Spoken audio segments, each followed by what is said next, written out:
Hello मेरे प्यारे बच्चों, कैसे हैं आप सब। आज मैं आप सभी के सामने प्रस्तुत हुआ हूँ एक बहुत ही इम्पोर्टेंट टॉपिक पे बात करने के लिए।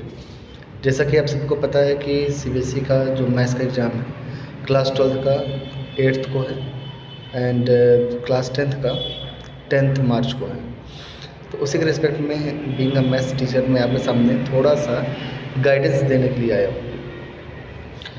एक्चुअली होता क्या है कि बच्चे थोड़ा सा पैनिक में आ जाते हैं जब भी मैथ्स की तैयारी कर रहे होते हैं, स्पेशली क्लास 12th के बच्चे जो कि अभी फिजिक्स का पेपर आपको पता ही है। फिजिक्स का पेपर बहुत ही टफ आया। एक्चुअली 2023 के आसपास पेपर था वो, और अभी मैथ्स का पेपर होना है। तो बच्चे थोड़े से पैनिक में हैं कि पता नहीं कैसा पेपर आ जाएगा, जैसा फिजिक्स का आया वैसा कहीं मैथ्स का भी ना हो जाए। तो उन सभी के लिए मैं थोड़ा सा उनको पेशेंस दिलाने के लिए आया हूँ कि बेटा आपको घबराने की ज़रूरत नहीं है। फिजिक्स का पेपर थोड़ा बहुत हार्ड आता ही है, वो उस लेवल को टच करते हैं। लेकिन मैथ्स के पेपर में अगर आप प्रीवियस 5-6 ईयर का, जैसे मैंने बोला था कि कम से कम 4 से 5 साल का जब से पैटर्न चेंज हुआ है, अगर आप उस पेपर को एक बार एनालिसिस करेंगे तो आपको पता चलेगा कि जो मैथ्स का पेपर है वाकई में उतना हार्ड है नहीं। एक स्टैंडर्ड पेपर आता है जो सीबीएसई हमेशा बोलती है कि आप ये सिलेबस है, इतने मार्क्स का इस पोर्शन से आना है, उसी के अकॉर्डिंग पेपर हमेशा से बनता आया है और आगे भी बनता रहेगा, जैसे कि पुराने पेपर आपके आए हुए हैं। फर्स्ट ऑफ ऑल कि आपको घबराने की ज़रूरत नहीं है, आप एक बार पेपर एनालिसिस कर लीजिए। अगर नहीं होगा तो आप बताइएगा, मैं सेंड कर दूँगा एक एनालिसिस बना के जल्दी से।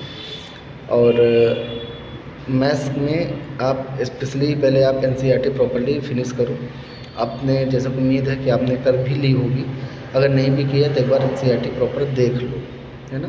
उसके अलावा 4-5 साल के जो प्रीवियस ईयर हैं वहाँ पे इंपॉर्टेंट क्वेश्चन एक बार देख लीजिए। पेपर आसान है, बहुत टफ नहीं है, ईजी पेपर आता है और आई होप सो कि आप सब बहुत अच्छे से पेपर को अटेम्प्ट करेंगे। अब आती है क्लास 10th के बच्चों की बात।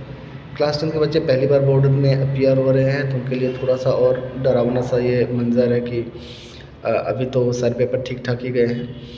मैथ्स का पेपर कहीं गड़बड़ ना हो जाए, क्योंकि मैथ्स हर बच्चों की अच्छी नहीं है होती है, सभी को पता है। जो कुछ स्पेशल बच्चे हैं जो वाकई में स्टार्टिंग से मेहनत करते आ रहे हैं, बहुत सारे बच्चे तो 10th में ऐसे भी जो बहुत सीरियस नहीं होते एग्ज़ाम को लेकर के, बस वो लगे हैं कि ठीक है हो जाएगा हमारा।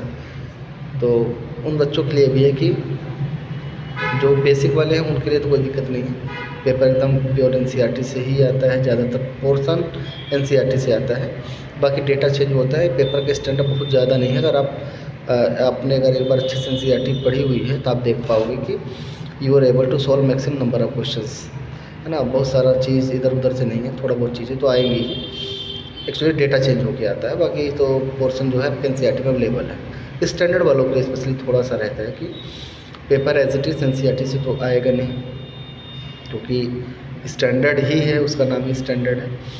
तो कुछ पोर्शन तो एनसीईआरटी से है, बाकी कुछ पोर्शन आपको प्रीवियस ईयर सैम्पल पेपर से भी करना पड़ता है। मतलब थोड़ा सा आपको स्टैंडर्ड बढ़ाना पड़ेगा, मैथ्स को समझने की जो टेक्निक है उसको भी थोड़ा सा इवॉल्व करना पड़ता है स्टैंडर्ड वाले बच्चों के लिए।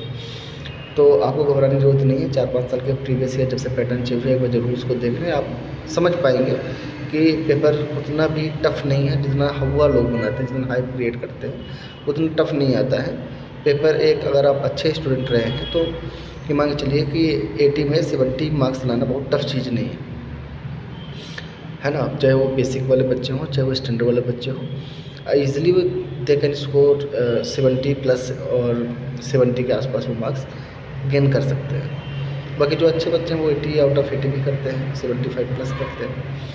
तो उन सभी बच्चों की बात हो रही है यहाँ पे। तो बस मुझे थोड़ी सी यही बात आप लोगों से करनी थी कि डरने की, घबराने की ज़रूरत नहीं है। एक बार अच्छे से एनसीईआरटी कंप्लीट करो, एग्जाम्पल देखो, और प्रीवियस ईयर जाते जाते 1-2 दिन जो लास्ट में आपके पास टाइम बचेगा, अब जैसे लास्ट टाइम चल रहा है 6 से आज, है ना, 7, 8, 9, 10, 10 को आपको एग्ज़ाम ही है। तो 8, 9, 10 कम से कम, 7, 8, 9 कम से कम आप एक बार प्रीवियस ईयर को ज़रूर दो। और बाकी कहीं कोई दिक्कत तकलीफ है आप एक बार हमसे भी बात कर सकते हैं। ठीक है बेटा, तो डरना नहीं है, घबराना नहीं है, बस पढ़ाई करते रहिए। जहाँ भी आपको हमारी ज़रूरत समझ में आती है हम सबको कॉन्टैक्ट करें। Thank you so much.